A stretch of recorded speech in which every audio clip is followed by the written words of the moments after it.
ಪರಿಷತ್ ಬಜರಂಗ ದಳದ ವತಿಯಿಂದ ಹನುಮ ಜಯಂತಿ ಅಂಗವಾಗಿ ಜನವರಿ 24ರಿಂದ 25ರವರೆಗೆ ವಿವಿಧ ಕಾರ್ಯಕ್ರಮಗಳು ಜರುಗಲಿದೆ ಎಂದು ಪರಿಷತ್ತಿನ ಜಿಲ್ಲಾಧ್ಯಕ್ಷ ಅನೂಪ್ ತಿಳಿಸಿದರು. ಪತ್ರಿಕಾಗೋಷ್ಠಿಯಲ್ಲಿ ಮಂಗಳವಾರ ಮಾತನಾಡಿದ ಅವರು, ವಿಶ್ವ ಹಿಂದೂ ಪರಿಷತ್ ಕಳೆದ ಹಲವು ವರ್ಷಗಳಿಂದ ಹಿಂದೂಗಳ ರಕ್ಷಣೆ ಹಾಗೂ ಅವರ ಕ್ಷೇಮಾಭಿವೃದ್ಧಿಗೆ ಕೆಲಸ ಮಾಡಿಕೊಂಡು ಬಂದಿದೆ. ಜೊತೆಗೆ ಪ್ರತಿ ವರ್ಷ ಹನುಮ ಜಯಂತಿ ಉತ್ಸವವನ್ನು ಅದ್ದೂರಿಯಾಗಿ ನಡೆಸಿಕೊಂಡು ಬಂದಿದ್ದು, ಈ ವರ್ಷವೂ ಅದೇ ರೀತಿಯ ವಿಜೃಂಭಣೆಯ ಉತ್ಸವ ನಡೆಯಲಿದೆ ಎಂದರು.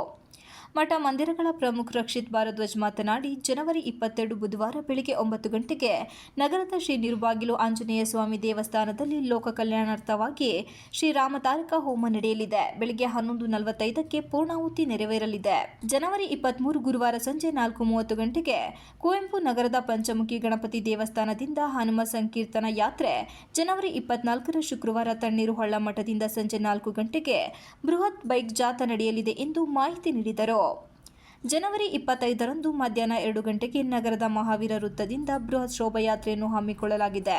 ಶೋಭಾಯಾತ್ರೆಯಲ್ಲಿ ವಿವಿಧ ಕಲಾ ತಂಡಗಳು ಭಾಗಿಯಾಗಲಿದ್ದು, ಸುಮಾರು 10,000ಕ್ಕೂ ಅಧಿಕ ಭಕ್ತಾದಿಗಳು ಶೋಭಾಯಾತ್ರೆಯಲ್ಲಿ ಪಾಲ್ಗೊಳ್ಳಲಿದ್ದಾರೆ ಎಂದು ಹೇಳಿದರು. ಈ ಎಲ್ಲ ಕಾರ್ಯಕ್ರಮಗಳಿಗೆ ಹಾಸನದ ಹಿಂದೂ ಬಾಂಧವರು ಸಹಸ್ರ ಸಂಖ್ಯೆಯಲ್ಲಿ ಆಗಮಿಸುವ ಮೂಲಕ ಶ್ರೀರಾಮ ಹನುಮರ ಕೃಪೆಗೆ ಪಾತ್ರರಾಗಬೇಕೆಂದು ಮನವಿ ಮಾಡಿದರು. ಎಲ್ಲರೂ ಹೋದ ವರ್ಷ ಆ ಕೆಲಸದಲ್ಲಿ ವ್ಯಸ್ತರಿದ್ದರಿಂದ ಕಾರಣ ಹೋದ ವರ್ಷ ಹನುಮ ಜಯಂತಿ ಉತ್ಸವವನ್ನ ಸಾಮೂಹಿಕವಾಗಿ ಈ ರೀತಿ ದೊಡ್ಡದ ಮಾಡೋ ಕಾರ್ಯಕ್ರಮ ಎಲ್ಲೆಲ್ಲಿ ನಡೀತಾ ಇತ್ತು ಅಲ್ಲಿ ಭಾಗವಹಿಸುವಂತ ಕೆಲಸ ಮಾಡಿದ್ವಿ.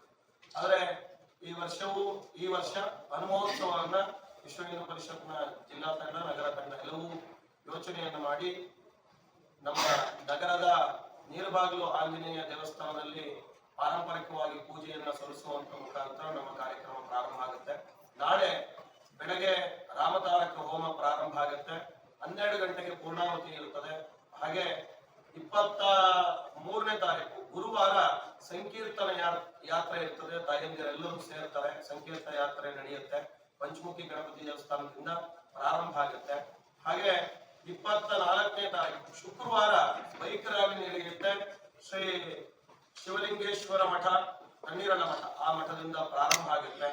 ಹಾಗೆ ಶನಿವಾರ ನಮಗೆಲ್ಲರಿಗೂ ತಿಳಿದಿರುವಂತೆ ಇವತ್ತಾಗಲೇ ನಗರದಲ್ಲಿ ಬಹಳ ಅಲಂಕಾರಿಕವಾಗಿ ಕಾಣ್ತಾ ಇದೆ, ಒಂದು ವಾತಾವರಣ ಸೃಷ್ಟಿಯಾಗಿದೆ. ಆ ಹನುಮೋತ್ಸವ, ಎಲ್ಲರೂ ಕಾಯ್ತಾ ಇರುವಂತ ಹನುಮೋತ್ಸವ ಬಹಳ ವಿಜೃಂಭಣೆಯಿಂದ ಶೋಭಾಯಾತ್ರೆ, ಹನುಮೋತ್ಸವದ ಶೋಭಾಯಾತ್ರೆ ಸಮಾಜವನ್ನ ಜಾಗೃತಿ ಮೂಡಿಸೋಕ್ಕೋಸ್ಕರ, ಹಿಂದೂಗಳನ್ನು ಒಂದು ಮಾಡೋದಕ್ಕೋಸ್ಕರ ಆ ಶೋಭಾಯಾತ್ರೆ ನಡೆಯುತ್ತೆ.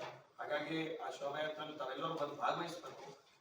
ನಿಮ್ಮೆಲ್ಲರ ಸಹಕಾರದೊಂದಿಗೆ ಈ ಹನುಮ ಜಯಂತಿ ಕಾರ್ಯಕ್ರಮ ಬಹಳ ಯಶಸ್ವಿಯಾಗಿ ನಡೀಬೇಕು ಅಂತ ಹೇಳಿ ನಾವು ಕೇಳ್ಕೊಳ್ತೀವಿ. ಪತ್ರಿಕಾಗೋಷ್ಠಿಯಲ್ಲಿ ಮುಖಂಡರಾದ ಸಾಯಿ ಪ್ರಸಾದ್, ಪುಷ್ಪಾವತಿ, ಯಶವಂತ್, ಶಶಾಂಕ್, ರಕ್ಷಿತ್ ಭಾರದ್ವಾಜ್, ಪ್ರಣವ್ ಇತರರು ಉಪಸ್ಥಿತರಿದ್ದರು. Srinivas, TV 46 Malenadu news, Hassan.